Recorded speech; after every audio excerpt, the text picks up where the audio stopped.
अस्सलामु अलैकुम वरहमतुल्लाहि वबरकातुहू।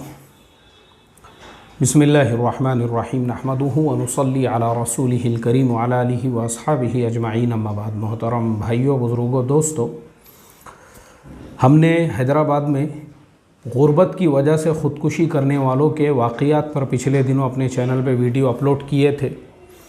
जैसे अब्दुल कुद्दूस भाई, 20,000 रुपये का कर्ज़ा था, इस वजह से वो उनकी अहलिया और 2 बच्चों के साथ उन्होंने तालाब में अपनी जान दे दी। इसी तरह से मोबाइल फ़ोन का हफ़्ता मांगने के लिए बजाज फाइनेंस वाले आए तो एक नौजवान ने ख़ुदकुशी कर ली। किसी पे कर्ज़ हो गया, किसी कोई परेशान हो गया। इस तरह से परेशान होकर जो ख़ुदकुशियाँ करने वाले थे, इनके ऊपर हम पहले अपने चैनल पे वीडियो अपलोड कर चुके हैं। लेकिन आज मैं जिस ख़ुदकुशी की बात करने वाला हूँ, ये कोई गरीब आदमी नहीं है, बहुत बड़े इंसान हैं। और हैदराबाद का जो पॉश एरिया है, बंजारा हिल्स, जो हैदराबाद का सबसे पॉश एरिया, जिस एरिया के अंदर जो है एक एक मकान की कीमत करोड़ों रुपयों में है, उस इलाके में ये रहने वाले और उनका अपना आलीशान बंगला वहाँ पर। और अल्लाह ने इज़्ज़त भी अता की। पूरे हैदराबाद शहर में लोग इनको डॉक्टर मज़हर अली ख़ान साहब के नाम से जानते थे। आप जो है माशाअल्लाह बैरिस्टर असदुद्दीन ओवैसी साहब के रिश्ते में समधी होते हैं, हकीकी समधी। बैरिस्टर असदुद्दीन ओवैसी साहब की जो दूसरे नंबर की दुख्तर है, वो इन्हीं के फ़र्जंद को दी हुई थी।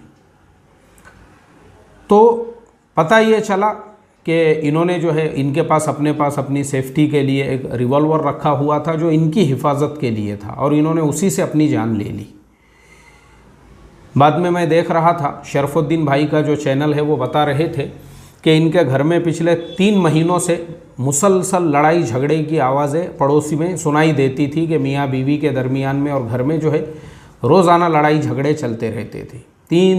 3 महीने से मुसलसल इस तरह का जो फैमिली उनके अंदर आपस में लड़ाइयाँ हैं और मियाँ बीवी के दरमियान में जो झगड़े हैं, और उस वजह से आखिर में वो इंसान इतने टूट गए। हालांकि वो अपनी लाइन के जो ऑर्थोपेडिक्स है, वो इतने एक्सपर्ट थे उस लाइन के कि लोग दूर दूर से उनके पास इलाज कराने आते थे, और वो इतने टूट गए कि उन्होंने अपनी ही जो रिवॉल्वर थी उससे ख़ुदकुशी कर ली। मुझे बड़ा गम हुआ, अफसोस हुआ। डॉक्टर मज़हर अली ख़ान साहब के इंतकाल के बारे में मैंने जब सुना तो मुझे भी बड़ा अफसोस हुआ। इसलिए अफसोस हुआ क्योंकि देखो, ये जो मसाइल है, मैं इससे पहले कई मरतबा बात कर चुका हूँ। थोड़ा ध्यान से सुनो, तवज्जो से मेरी बात।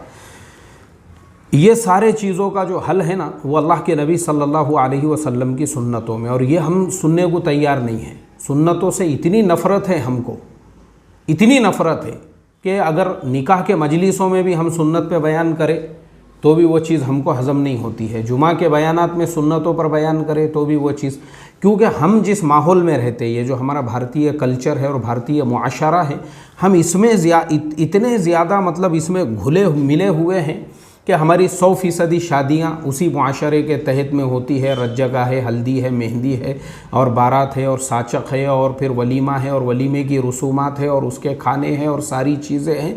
और उसके बाद जो चलने वाला झगड़ा है सालों तक कि तुमने बड़े का गोश्त खिला दिए, छोटे का गोश्त बोले थे, और चिकन तो सही नहीं था, और सालन तो सही नहीं था, और हमारे ये मेहमान की बराबरी नहीं हुई, वो नहीं हुई। ये सब सिर्फ सुन्नतों को छोड़ने की वजह से होता है। अब घरों के अंदर हम आते हैं, घरेलू हमारी जो ज़िंदगी है, हमारे घरों में लड़ाई झगड़े क्यों होते हैं? सिर्फ इस वजह से कि वहाँ पे अल्लाह का हुक्म, उसके नबी का तरीक़ा नहीं है। हुकूक़ जो है ना, हुकूक़ अल्लाह के नबी, मैं बता रहा हूँ ना, वाकई में भी सीरत हमको एक ऐसा मतलब एक ऐसी मशाले राह हमको मिली हुई है, अल्लाह के नबी की सीरत। वाकई में भी मोहतरम दोस्तों, यानी हम उसका हक़ ही नहीं अदा कर सकते अगर हम सुबह से लेकर शाम तक 24 घंटे भी अल्लाह के नबी सल्लल्लाहु अलैहि वसल्लम पे दुरूद शरीफ पढ़ते रहे तो। हर चीज़ आपको मिलेंगी, हर चीज़, सुबह उठने के से लेकर रात को सोने तक, और माँ के पेट से लेके तो कब्र में जाने तक। हमारे मौलाना यूनुस साहब रहमतुल्लाह अलैह फरमाते थे, बोले एक बाप अपनी औलाद को इतना नहीं सिखाता है जितना अल्लाह के नबी सल्लल्लाहु अलैहि वसल्लम उम्मत को सिखा के चले गए। अब हमारे घरेलू जो मसले हैं, हमारे घरेलू जो मामलात है, हमारे घरों में तलाक़ क्यों होती है, हमारे घरों में खुला क्यों होते हैं, हमारे घरों में लड़ाई झगड़े क्यों होते हैं, हमारे घरों में बेटा और माँ के दरमियान में झगड़े क्यों होते हैं बीवी की वजह से, हमारे घरों में मियाँ बीवी में झगड़े क्यों होते हैं? माँ की वजह से। हमारे घर ये सब चीज़ों का सिर्फ एक ही जवाब है कि हमको अपना जो मुआशरत का दीन है वो पता नहीं है, और हमने उसका सिलसिला एक शुरू किया हुआ है, दूल्हा दुल्हन कोर्स। अभी फ़िलहाल मैं मसरूफ़ रहता हूँ तो मैंने वो पूरा कोर्स मेरे चैनल पे डाल दिया, नहीं तो पहले मैं जूम पे डेली पढ़ाता था। वो मेरे चैनल पे जो लोग शेयर मार्केट का ज्वाइन बटन लेते हैं ना, उनसे रिक्वेस्ट है कि सिर्फ शेयर मार्केट के ही वीडियो मत देखो। वो प्ले लिस्ट में एक और प्ले लिस्ट है, 42 वीडियो है दूल्हा दुल्हन कोर्स के। मेहरबानी करो पूरी फैमिली के साथ देखो, उसके पहले वीडियो से आखिरी वीडियो तक पूरी आपको मुआशरत की ज़िंदगी उसके अंदर समझ में आएंगी कुरान हदीस की रोशनी से। पूरी मुआशरत की ज़िंदगी, दूल्हा दुल्हन कोर्स एक कंप्लीट पैकेज है। पूरी मुआशरत की ज़िंदगी, सारे ये सवालों का जवाब आपको मिलेगा, मियाँ बीवी के दरमियान के लड़ाई झगड़े और ये सारी चीज़ें। अब मैं थोड़ा सा इस पर भी रोशनी डाल देता हूँ। मियाँ बीवी के दरमियान में झगड़ों की एक बुनियादी वजह बुढ़ापे में अगर हो रही है, एक तो जवानी में होती है, शादी हो गई अभी नई नई तो मियाँ बीवी में कुछ झगड़े हो रहे हैं, लेकिन चूंकि ये बुढ़ापे की उम्र है, आपकी 60 साल से ऊपर उम्र हो चुकी है, अब क्यों झगड़े होते हैं? इस उम्र में झगड़ों की एक बुनियादी वजह होती है पैसा, माल और दौलत। इंसान वो अपने माँ बाप के साथ हुस्न सुलूक कर रहा है तो बीवी के दिल में हसद और जलन पैदा होता है कि क्यों तुम अपनी बहन को के बच्चों को जो है तालीम दिला रहे हो, क्यों तुम अपनी वालिदा को हज और उम्रा करा रहे हो, क्यों तुमने तुम्हारे अब्बा के घुटनों का ऑपरेशन करा दिए। एक बीवी से झगड़ों का ये रीज़न होता है, यानी जो बीवी झगड़ती है। और माँ बाप जो झगड़ते हैं वो कभी इस वजह से कि क्यों तू तेरे बीवी को हज करा रहा है, क्यों तू तेरे बीवी से इतनी मोहब्बत कर रहा है, क्यों तू तेरे बीवी के माँ बाप के साथ हुस्न सुलूक कर रहा है। उनको ये भी नहीं देखा जाता है कि बेटा उसके ससुराल वालों से हुस्न सुलूक करे या उसके सालों के साथ में अच्छे ताल्लुकात रखे या उसकी सालियों के साथ में।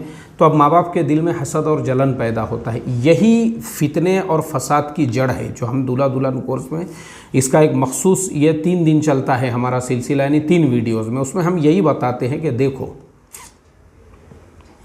असल जो चीज़ है ना, यह है हुकूक। ध्यान से सुनो आप, हुकूक किसे कहते हैं? हुकूक इसे कहते हैं कि एक आदमी वो अपने बीवी का हक़ अदा कर रहा है, बीवी को 2 वक्त का खाना खिला रहा है, बीवी को रहने के लिए उसने अच्छा मकान दिया हुआ है, बीवी को किसी किस्म की कोई तकलीफ़ नहीं है। तो अब वो जो बीवी है ना, अगर शोहर अपनी कमाई में से अपनी बहन का, उसके बच्चों का, या अपनी वालिद का, या अपनी वालिदा का, या अपने दीगर रिश्तेदारों के साथ हुस्न सुलूक कर रहा है, इस मसले में उस बीवी को बोलने का कोई हक़ नहीं है। ये ध्यान से सुनो आप मेरी बात, क्योंकि शरीयत में उस इंसान पे बीवी का हक़ है। बीवी का क्या हक़ है मैंने बता दिया आपको, नान नफ़का सुकना। वो अगर उसने उसका अदा कर दिया, बीवी से अच्छे ताल्लुक़, फिर अब बीवी ये इंटरफेयर करना है बीवी का। बीवी जो झगड़े कर रही है उसका रीज़न क्या है? तुम्हारे माँ बाप से अच्छे ताल्लुकात क्यों हैं? मैंने देखा हो हमारे घरों में अक्सर तलाक़ का रीज़न यही होता है कि बहुत सारे लोगों को ये चीज़ पचती नहीं है कि ये इसके माँ बाप का, इसकी माँ का इतना क्यों सुनता है, या इसके वालिदैन का इतना क्यों फरमा बरदार है। ये चीज़ भी बीवी को जो है देखे नहीं जाती है। तो ये गलत है, क्योंकि तुम्हारे हक़ में देखो, बीवी को बोलने का हक़ और अधिकार कब है? अगर बीवी के हक़ में कुछ वो कमी करता है, जैसे मिसाल के तौर पे उसने वो बीवी को खाना नहीं खिला रहा है, तो ये बीवी के साथ इसकी हक़ तलफ़ी हो रही है। बीवी को रहने के लिए घर नहीं दे रहा है और बीवी का ख़र्च नहीं दे रहा है। बीवी के जो हुकूक़ है, अगर वो उसमें उस पर जुल्म करता है ना, तो जालिम है वो। लेकिन बीवी को सब मिलने के बावजूद भी बीवी को तकलीफ़ इस चीज़ की है कि अपने माँ बाप के साथ अच्छा क्यों है, अपनी बहनों के साथ में अच्छा क्यों, जबकि ये उसका स्पेस ही नहीं है। उसने अपने स्पेस में रहना चाहिए, मगर वो ज़बरदस्ती इधर आके जो है ना, वो उसको इंटरफेयर कर रही है इस तरीक़े से। अब आप देखो, बीवी तो बीवी है, बाज़ औक़ात बीवी की जो बहनें हैं और बीवी के माँ बाप हैं वो भी इन मसलों में इंटरफेयर करते हैं। मैं मुख्तसर में बता दूं, मैं हमेशा मिसाल देता हूं लेकिन फिर एक बार भी दूंगा। मैं मस्जिद के अंदर बच्चों को पढ़ा रहा हूं, एक शागिर्द नीचे तारत को गया, आया, बोले वो कोई औरत खड़ी हुई है गेट के ऊपर, वो आपसे बात करना चाहती है। छुट्टी हो गई, हम लोग जब नीचे उतरे, मैंने देखा वो औरत के 3-4 बच्चे हैं, एक बच्चा गोदी में है, पूरा सेमुड़ जो है नाक बह रही है यहाँ तक, दूसरा बच्चा मेरी बाइक वहाँ पे है, उसके ऐसे क्लच को लटक के जो है ना झूला झूल रहा है वहीं पे, और तीसरा जो है सीट पे बैठा हुआ है। मैं बोला बोलो खाला जान क्या मसला है? बोले मसला मेरा नहीं है। मैं बोला अच्छा किसका मसला है? बोले मसला हमारे बहन और बहनोई का है। मैं बोला क्या मसला है उनका? बोले मसला ऐसा है ना, हमारे जो भाईजान हैं बड़े बड़े बिजनेस है उनके, मगर बोले उनको अपने बच्चों की फ़िक्र ही नहीं है। मैं बोला कैसी नहीं है? बोले वो उनके अपने बच्चों के लिए कुछ प्रॉपर्टी बनाना चाहिए, बैंक बैलेंस जमा करना चाहिए, वो छोड़ के अपने बहन पर और बहन के बच्चों पर और अपने माँ बाप पे ही ज़्यादा ध्यान रहता उनका। भांजों की मदरसे की स्कूल की फ़ीस भर रहे हैं, बहन बीमार हो गई तो उसको पैसे दे रहे हैं, बाप के घुटने का ऑपरेशन, माँ के आँखों का ऑपरेशन, उनको उम्रा हज कैसे कर, पूरा ध्यान उधर ही रहता। बोले मैं बोला अच्छा आपकी बहन को खाने पीने, नहीं नहीं वो सब चीज़ों की कोई तकलीफ़ नहीं, मगर अब आगे का भी तो आदमी ने सोचना चाहिए ना। बोले फ्यूचर का, बैंक बैलेंस है, प्रॉपर्टी वगैरह है, ये सारी चीज़ें हैं। अच्छा मैं बोला मुझे ये बताओ आपके शोहर क्या करते? बोले वो रिक्शा चलाते हैं। मैं बोला ख़ुद का है क्या किराए का है? नहीं किराए का चलाते बोले वो। अच्छा मैं बोला ये चारों बच्चे तुम्हारे छः? हाँ मेरे छः। बोले ये। मैं बोला खाला वो बेचारा किराए का रिक्शा चला रहा है, सिलाई वगैरह सीखो, घर में सिलाई का काम करो, घर में पपड़ बनाने का काम करो, घर में दूसरा कुछ काम करो और उसका हाथ बटाओ ना। जो तुम्हारा अपना मर्द है ना, मैं बोला रिक्शा चलाने वाला, तो कम से कम खुद का रिक्शा लेंगा वो। यार चौधराहट करते फिर रहे। मैं बोला तुम चौधराहट, ये तुम्हारा काम ही नहीं है। बहन और बहन का शोहर वो उनकी फैमिली है, वो जाने उनकी फैमिली के अंदर वो अपने माँ बाप से, तुमको तकलीफ़ क्या है? तुम अपने घर का देखो ना, तुम्हारा अपना शोहर क्या कर रहा है, उसके लिए तुम क्या कर सकते हो। यार वो छोड़ के तुमको ये फालतू चीज़ों की, ये देखो मैं बोला सेमबुड़ भैरा, इसका मुंह पोछो ना, इसका ये यहाँ तक आ गया, ये मेरा कलश तोड़ता। मैं बोला गाड़ी को लटक के तोड़। मैं बोला लटक, उसको ऐसा झटका मार ज़ोर से, और तोड़ दिया एक ने। ये भी मैं आपको बता दूँ, मेरी बाइक का नहीं मिलता था, मुझे दूसरे बाइक का लगाना पड़ा कलच। तो क्या बोलूँ मैं आपको, अरे संभालो। मैं बोला इनकी तालीम तरबियत की फ़िक्र करो। ये मसले हैं हमारे घरों के अंदर, जो लड़ाई झगड़ों की जो बुनियादी वजह है ना, वो यही है। इस तरह से जो है, तो ये गलत चीज़ है। ये झगड़े इसीलिए होते हैं। बीवी को लगता है कि नहीं ये अपनी पूरी दौलत लुटा रहा अपने भाइयों पर, भाइयों को कारोबार से लगाने में, अपने बहनों के ऊपर, अपने माँ बाप के ऊपर, इसलिए वो झगड़े करती उससे। हालांकि उसका झगड़े करना गलत है, और यही झगड़ों से परेशान होकर आदमी डिप्रेशन में जाता। अब वो देखो डॉक्टर साहब जो है इतने टेंशन में आ गए कि उन्होंने 3 महीने तक तो सब्र किए, उसके बाद में क्या है मुझे आप बताओ। वो जो औरत है जिसके शोहर, सबसे बड़ी चीज़ अल्लाह के नबी सल्लल्लाहु अलैहि वसल्लम ने फरमाया, अल्लाह अगर किसी को सजदा करने का हुक्म देता तो शोहर को सजदा करने का हुक्म देता था बीवी को। इतना बड़ा मर्तबा उस शोहर का, वो शोहर ही नहीं रहा अब दुनिया के अंदर। तो एक झगड़ों की वजह ये होती है, और दूसरी वजह माँ बाप जो झगड़ते हैं, यानी जो माँ झगड़ती है अपने बेटे से। वो क्यों झगड़ती है? वो जब ये देखती है कि भाई बेटा जो है बीवी के साथ हुस्न सुलूक क्यों कर रहा है। बीवी को कभी बाहर खाना खाने ले गया तो माँ बाप को आग लग गई, बीवी को नए कपड़े दे दिया गिफ्ट में तो माँ बाप को आग लग गई, बीवी को उम्रे को लेकर गया तो माँ बाप को आग लग गई। यानी वो ये चाहते हैं कि वो अपने बीवी के साथ कोई सुलूक ही ना करे, बल्कि हमने एक नौकरानी लेकर आए हुए हैं, उसको 2 वक्त खाना मिल रहा है ना, बस उसने उसी में खुश रहना चाहिए। ये एक इंडियन मेंटालिटी है हमारे हर घर की। इसी वजह से अक्सर लोग जो बोलते हैं ना, शादी के बोले 3 महीने के बाद में लड़का माँ बाप से अलग हो गया, 6 महीने के बाद अलग हो गया, साल भर के, क्यों अलग होते हैं लोग? पागल है वो अलग होने वाले। अरे तुमने दूसरे की बहन बेटी को, उसको अपनी बेटी समझो तुम, वो क़यामत तक भी अलग नहीं होंगी तुम्हारे से। तुम समझो तो सही ना उसको, उसके हुकूक अदा करो। और बेटा अगर उसके साथ हुस्न सुलूक कर रहा है, खुश हो तुम, क्योंकि तुम्हारा बेटा जो है माशाअल्लाह एक खुशहाल फैमिली ज़िंदगी गुजार रहा है, मगर तुमको उसकी खुशी से तुमको जलन हो रही है।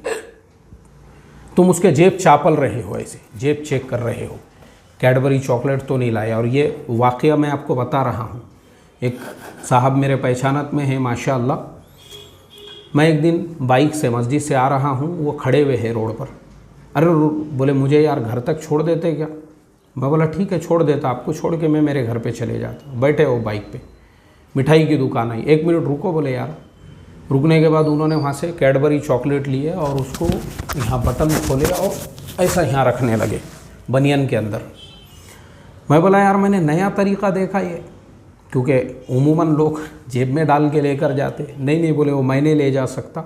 घर को जाते हमारी वालिदा जेब चापलती, बोले ऐसा जेब चेक करती, जोरू को प्राइवेट में खिलाने के लिए कुछ लाया तो नहीं इसने, इसके लिए ऐसा यहाँ लेके नाड़े के अंदर अटकाना पड़ता, बोले पाइचे में पैजामे के पास, और वैसा लेके जाना पड़ता है। आप मुझे बताओ ये हसद, ये जलन क्यों है भाई? क्यों इतनी अंगार और आग लगी हुई है बहू के बारे? इतने वाक़यात है, वो पूरा दूल्हा दुल्हन कोर्स सुनो आप, 42 वीडियो, आप हैरत करोगे हमारे समाज में चल क्या रहा है, हमारी मुआशरती ज़िंदगी के अंदर पता ही नहीं है हमको, इस्लाम की हमको हवा भी नहीं लगी हुई है। तो इसके लिए जो है ना, माँ बाप का काम क्या है भाई? बेटा आपके साथ हुस्न सुलूक कर रहा है, आपका हर हक़ अदा कर रहा है, उसके बाद वो उसकी बीवी है, उसको अल्लाह के नबी का हुक्म है बीवी से हंसी मजाक करने के लिए, बीवी के साथ खर्च करने के लिए। बीवी उसकी ज़िंदगी है, तो वो अपनी बीवी से अगर मोहब्बत से रह रहा है, अब इस पे से अगर माँ बाप झगड़ रहे हैं, ये माँ बाप की गलती है। बहुत सिंपल फार्मूला है। लोग बार बार जो सवाल पूछते हैं ना भाई, माँ और बीवी दोनों को कैसे लेकर चलना है, बहुत आसान है। दोनों के हुकूक अदा करो, और वो दोनों का काम ये है, वो ये देखे कि भाई जब हमारे हक़ अदा हो रहे हैं, बाद में बेटा क्या कर रहा है उसके लिए तुम रिस्पॉन्सिबल ज़िम्मेदार नहीं हो, तो सारे मसले हल, सारे हमारे घरों के झगड़े हल, सारे मसाइल हल हमारे। तो इसलिए मेरी रिक्वेस्ट इतनी है, क्योंकि मुझे डॉक्टर मज़हर अली ख़ान साहब के इंतकाल से बड़ा दुख पहुंचा, क्योंकि वो एक काम के आदमी थे। उनके ज़रिए से हज़ारों लोगों को इलाज मिल रहा था, हज़ारों लोगों को शिफा मिल रही थी। वैसा इंसान गया ना, अफ़सोस होता है। और उसके अलावा उनके सैकड़ों शागिर्द होंगे, और एक हॉस्पिटल के जो है वो जो असदुद्दीन ओवैसी साहब का हॉस्पिटल है, उसमें भी बड़ी पोस्ट के ऊपर वो थे। तो ये सारी जिम्मेदारियां थी, काम के आदमी थे, उनके ज़रिए से मुआशरे को, समाज को फ़ायदा पहुंच रहा था। अब उनके जैसे इंसान ने ऐसा कदम उठाए ना, अफसोस होता है आदमी को। तो इसके लिए हम ऐसे कोई कदम ना उठाए, बल्कि हम जो है ना, सिर्फ हुकूक़, बेटे है तो उनके हुकूक़ अपनी जगह हमारी बहुत, देखो हमारा जो मज़हब है ना, मैं आपको क्या बताऊँ, मैं अभी आपको क्या बोलूँ, यही चीज़ें बयान कर कर के हमने कई हमारे कोरियन और जो दूसरे मुल्कों के स्टूडेंट्स हैं, 14 लोग ईमान में दाखिल हो चुके हैं अल्हम्दुलिल्लाह। क्या ये, यानी उनको पता ही नहीं था कि इस्लाम में ये सारी चीज़ें हैं, ये इस्लाम ऐसा मज़हब है, ये सारी बातें हैं इस्लाम, इतनी बारीक बारीक बातें हैं। क्योंकि वहाँ भी बहुत झगड़े हैं इस तरह के, फैमिली जो चीज़ें, मसले मसाइल है ना, वहाँ पे भी है ये सिस्टम, सास बहू ननन भावज, ये घरेलू जो मसाइल है, डोमेस्टिक। तो इस्लाम हमने शुक्र अदा करना चाहिए। हमको 1450 साल पहले ये निज़ाम देकर गए हमारे नबी, तलाक़ का निज़ाम। तलाक़ कोई जुल्म नहीं है किसी के ऊपर, वो एक रहमत है, मगर उसके कंसेप्ट को समझेंगे तो खुला वो किसी पे जुल्म नहीं है, वो एक रहमत है, उसको समझो पहले आप। हमने ये सब चीज़ों को समझा ही हुआ नहीं है, तो इस वजह से हमारे यहाँ पे मसाइल है और फिर ख़ुदकुशी तक नौबत पहुँच रही है। तो अल्लाह ताला डॉक्टर मज़हर अली ख़ान साहब के जो अहलो आयाल है और जो उनके घर वाले हैं और जितने भी उनके जो है रिश्तेदार है, अइज़्ज़ा है, अक़रबा है, उनको सब्र जमील की तौफ़ीक़ अता फ़रमाएँ। और डॉक्टर साहब से भी जो ख़ता हो गई है, जो गलती हो गई है, अल्लाह की ज़ात गफ़ूर रहीम है, माफ़ करने वाली है। अल्लाह उनको भी माफ़ फ़रमाए, उनकी ख़ता को भी माफ़ फ़रमाए, और अल्लाह ताला जो है उनकी भी मग़फ़िरत फ़रमाए, उनके दरजात को बुलंद फ़रमाए। अस्सलामु अलैकुम व रहमतुल्लाहि व बरकातुहू।